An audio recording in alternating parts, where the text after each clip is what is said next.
आज का जो चैप्टर है वो है हिस्ट्री का नाजीवाद चैप्टर। तो चैप्टर को समझने से पहले तो इसका डिफिनेशन समझना पड़ेगा कि नाजीवाद है क्या। तो नाजीवाद क्या है? तो नाजीवाद एक विचारधारा है। कैसा विचारधारा? तो आक्रामक विचारधारा। नाजीवाद एक आक्रामक विचारधारा है जिसमें राष्ट्र की सर्वोपरिता को सबसे महत्वपूर्ण माना गया है, यानी कि राष्ट्र के लिए ही ये विचारधारा काम करेगा।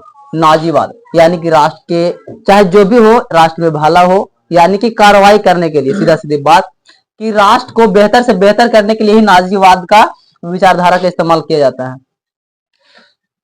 इटली में बेनिटो मुसोलिनी के नेतृत्व में फांसीवाद, यानी कि यहाँ नाजीवाद और फांसीवाद जो है सबका अपना अपना एक विचारधारा है कि कोई नाजीवाद बोल रहा है, कोई फांसीवाद बोल रहा है, जबकि कार्य दोनों का एक ही जैसा होता है।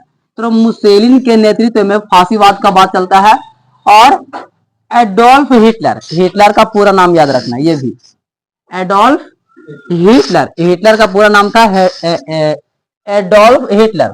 तो एडोल्फ हिटलर के नेतृत्व में जर्मनी में नाजीवाद का उत्कर्ष, यानी कि हिटलर के हिसाब से नाजीवाद चलेगा और मुसोलिनी के हिसाब से फांसीवाद चलेगा। और दोनों क्या है? तो एक तरह का आक्रामक विचारधारा है।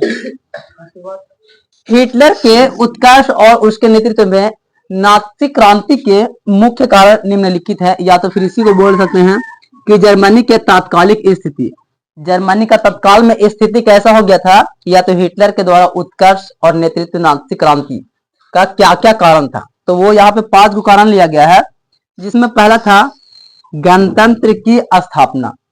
जर्मनी का जो तत्कालिक स्थिति था वो था गणतंत्र की स्थापना। तो गणतंत्र मतलब सबको पहले से पता है, हमारा देश मतलब कि आजाद होना चाहिए, उसका कुछ नियम है, कानून शर्तें होगा वो लागू होना चाहिए। तो हमारा देश गणतंत्र है, वहां पे सब कुछ एकदम ठीक से चल रहा है नियम कानून से। तो यहाँ पे बोला जा रहा है कि जर्मनी की जो तत्कालिक स्थिति था वो था कि गणतंत्र की स्थापना, वहां पर गणतंत्र की स्थापना हो रहा था।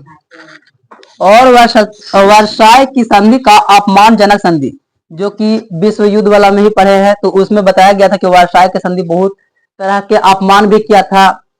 तो उसका संधि, अपमानजनक संधि, जो भी उसका अपमान किया था उसका संधि होना। और तीसरा है आर्थिक संकट। आर्थिक मतलब कि अर्थव्यवस्था, अर्थव्यवस्था यानी कि आर्थिक संकट का मतलब अर्थव्यवस्था से है, यानी कि वहां का आर्थिक स्थिति खराब था, पैसा संपत्ति पूंजी से वहां का मतलब कि स्थिति अच्छा नहीं होगा, तो वही है आर्थिक संकट, यानी कि पैसा के धन के कमी, आर्थिक संकट एक तरह से। क्षतिपूर्ति की कठोर शर्तें, कहीं भी कोई भी चीज अगर खराब होता है तो उसका भरपाई के लिए हम लोग क्या करते हैं? तो क्षतिपूर्ति करते हैं। जो भी मेरा नुकसान हुआ है, अगर गाड़ी एक दूसरे से टकरा जाए तो एक दूसरे को देखता है कि मेरा क्या नुकसान हुआ है, तुम्हारे वजह से हुआ है, तो उसका पूर्ति करो। तो क्षतिपूर्ति का मतलब ये हुआ कि जो भी हमको हानि हुआ है, क्षति हुआ है, उसका पूर्ति करने के लिए कठोर शर्त अपनाया गया था। वहां पे बहुत ज्यादा कड़ा कार्रवाई किया जाता था कि जो भी कुछ कमी होगा या तो कठोरता के साथ में उसको फिर पूरा करना पड़ेगा, जो भी क्षति होगा उसको। और लास्ट में है साम्यवाद का बढ़ता खतरा। साम्यवाद के बारे में तो थोड़ा सा पढ़े थे, साम्यवाद और समाजवाद,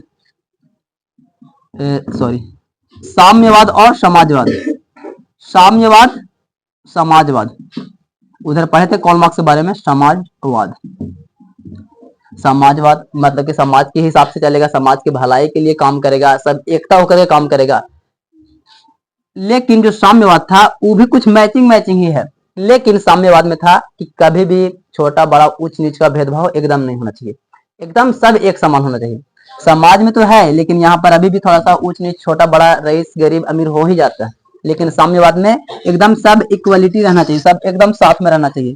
तो यहाँ पर था साम्यवाद का बढ़ता खतरा।